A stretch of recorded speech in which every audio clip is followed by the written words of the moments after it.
लो जी बेलियो तुहानू देन लग्या तिला जिहड़ा बिल्कुल सरिया बना देगा। 3 चीज़ों का बनेगा तो बहुत ही आसान, ना ये तुहानू हज़ारां च ना लखां च ना खरबां च ते अरबां च, तुहानू अरबां खरबां का नहीं लखां का नहीं, ये फ्री मिलेगा लेकिन पैसे भर के नहीं मिलेगा।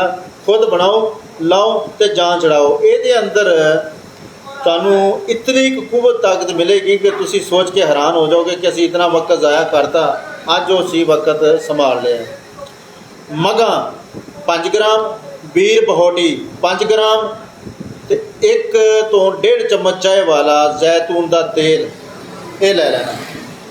लहसन दियाँ 2 तुरियां लैनियां ने, जिहड़ा देसी गुलाबी लहसन होंदा है।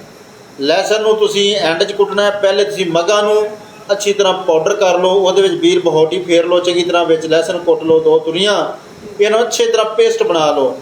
इनू पेस्ट बना के चंगा बरीक मैदे की तरह करके 1.5 चम्मच चाय वाला जैतून आयल जिहड़ा है शामिल कर देना। फिर इनू खरल करो, कम अज़ कम इन्हूं आधा घंटा या 1 घंटा पूरी तरह खरल करो, रगड़ो कुंडे के अंदर।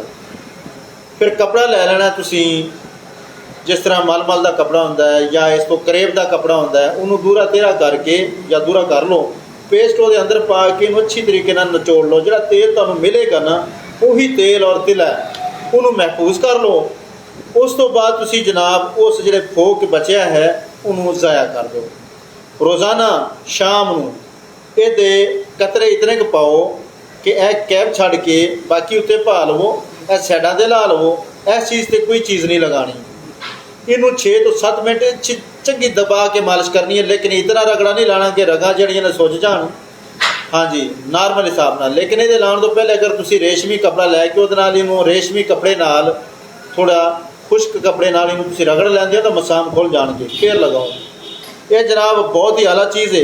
हल्की फुल्की जलन होएगी बर्दाश्त करना, सारी रात लग्या रहे। जिहदा दिल करे छापर लपेट लवे उत्ते, जिहदा दिल करे खुला छोड़ देवे।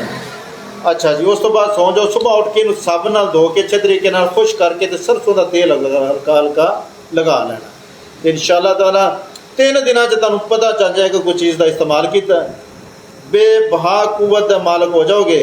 आजमाओ तो फिट आजमाओ। हाँ जी, अल्लाह हाफ़िज़।